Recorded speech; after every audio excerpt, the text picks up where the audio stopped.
Hi guys! Today, i-share lang namin sa inyo kung paano namin isa-set up yung aming aquarium. Una nga guys, nag-aquascaping nga kami dyan gamit yung sand and stone.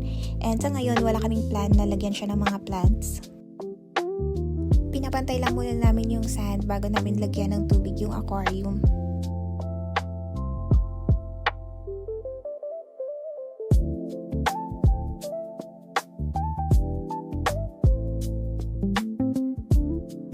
Para maiwasan guys na masira yung aming aquascaping, nilagyan muna namin siya ng plastic at dahan-dahan namin binubuhos yung tubig.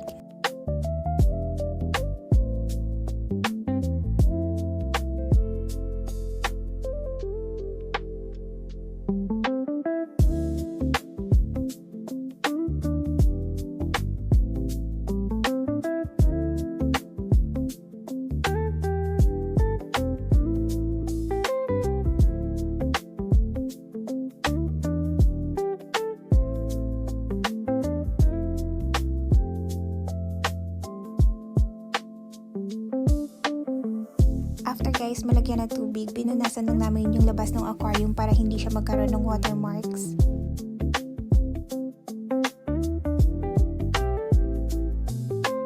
Pagkatapos guys ay isinet up lang namin yung water filter at yung ilaw ng aquarium.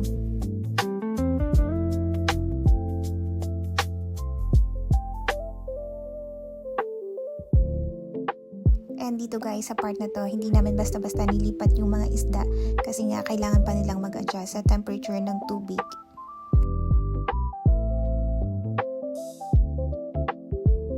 And after ilang minutes guys is nilipat na namin sila sa bago nilang environment.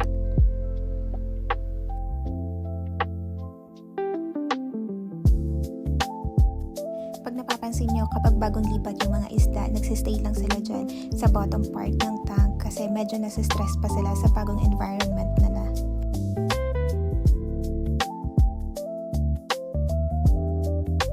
And kung nagustuhan nyo to guys, make sure lang na i-share nyo yung aming video and mag-follow na rin guys sa aming page. Salamat!